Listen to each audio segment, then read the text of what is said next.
바울은 오늘 말씀에서 그리스도 안에서 누리는 자유를 모든 인간관계에 적용시키라라고 말합니다. 성령 안에서 행하는 그리스도인의 특징은요, 이기주의에서 벗어나서 다른 사람을 이타적으로 사랑하는 것을 말합니다. 오늘 본문 1절에 나오는 신령한 너희는 이라는 말이 앞부분 5장에서 나오는 성령의 열매를 관계 속에 드러내는 사람을 말합니다. 5장 22절에서 성령의 열매 9가지가 나오죠.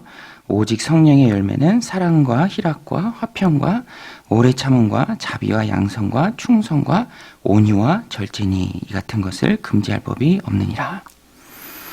그런데 이 성령의 열매는요, 하나하나 다 뜯어보면 이 모든 게 다 관계 속에서 열매 맺히는 것입니다. 제일 먼저 나오는 사랑이 대표적이죠. 혼자서는 사랑할 수 없잖아요.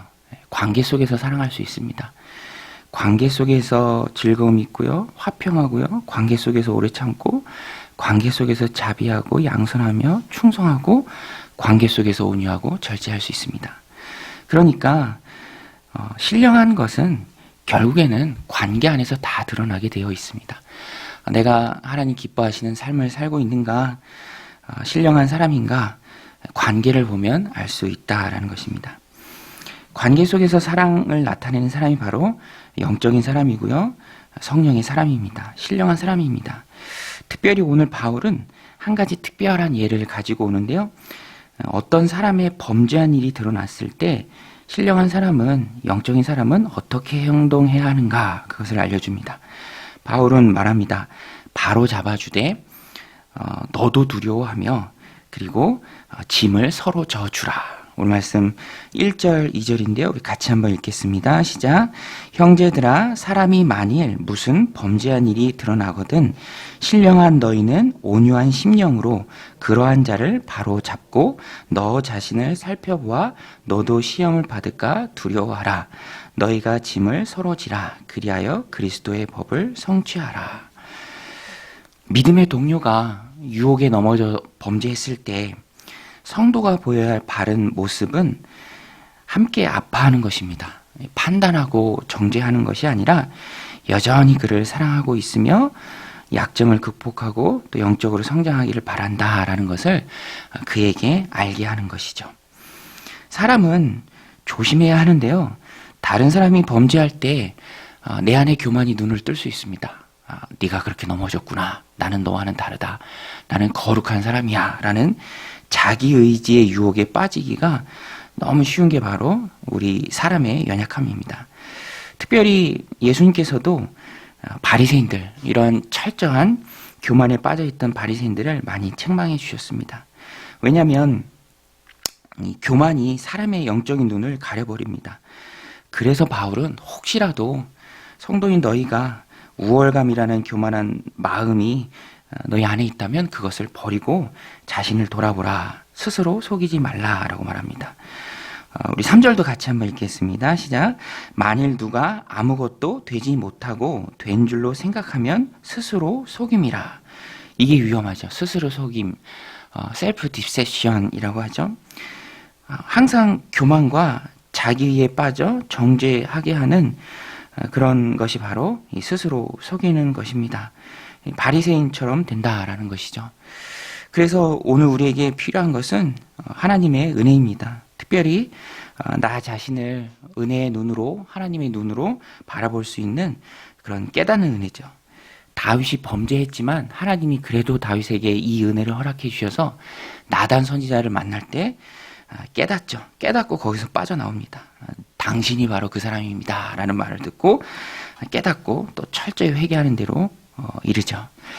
그러므로 오늘 우리는 늘 말씀 앞에 깨어 있어야 합니다. 누군가 범죄함으로 넘어지는 모습을 본다면 먼저는 두렵고 떨리는 마음으로 나를 돌아보아야 하고요.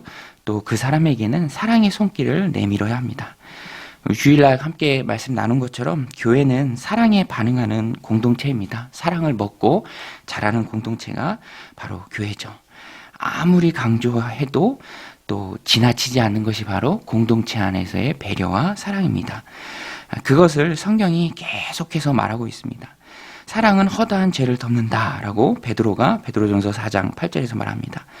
무엇보다도 뜨겁게 서로 사랑할지니 사랑은 허다한 죄를 덮느니라.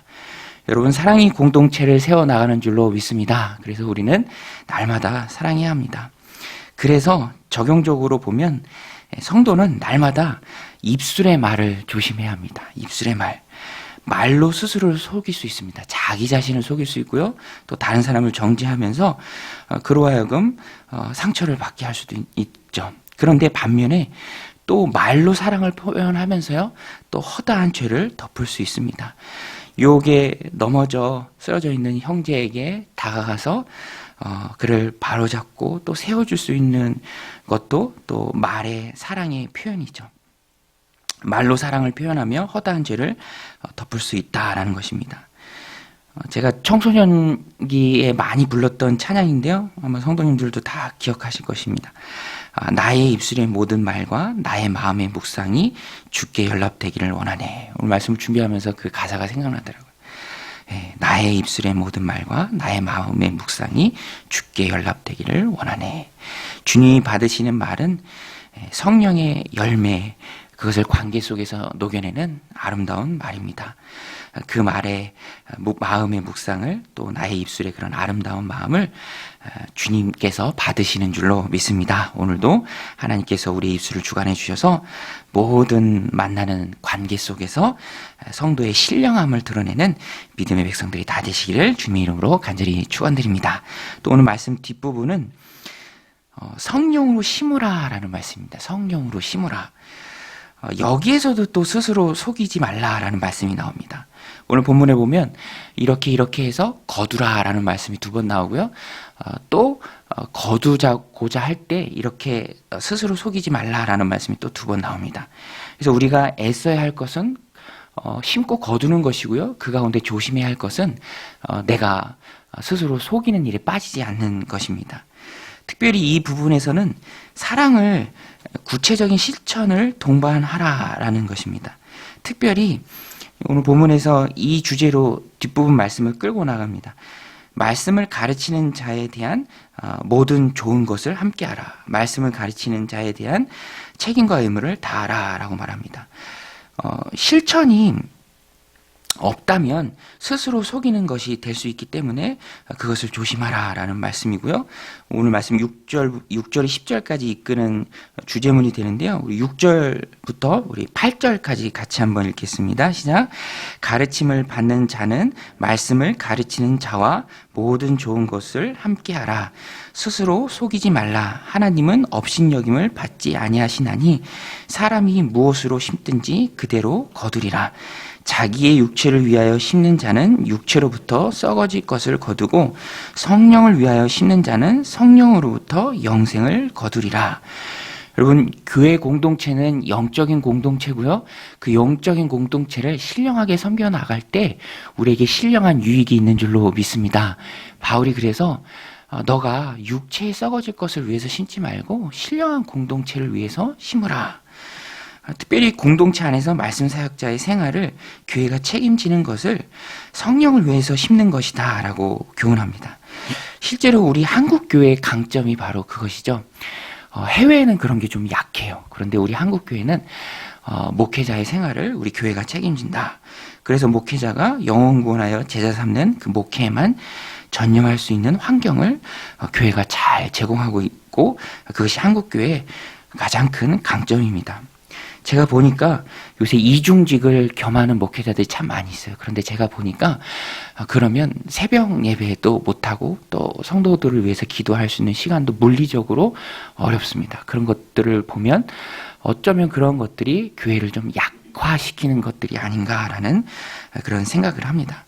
목회에 전념해서 영혼을 돌보고 헌신하도록 교회가 모든 환경을 제공하는 것이 결국에는 한국 교회와 또 하나님 나라에 큰 유익이 되는 것을 봅니다.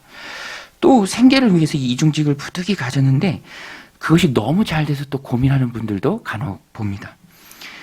그래서 우리 한국 교회의 강점이 그것이죠. 교회가 재정적으로 목회자의 생활을 책임진다. 그래서 목회에 전념할 수 있도록, 성도를 세우는 일을 전념할 수 있도록. 그래서 교회 공동체를 신령한 공동체로 알고 그 교회 공동체를 심고 가꾸는 것은 영혼에 큰 유익이 됩니다. 말씀 사역자가 그 공동체를 섬기는 것은 선을 행하는 것이고요.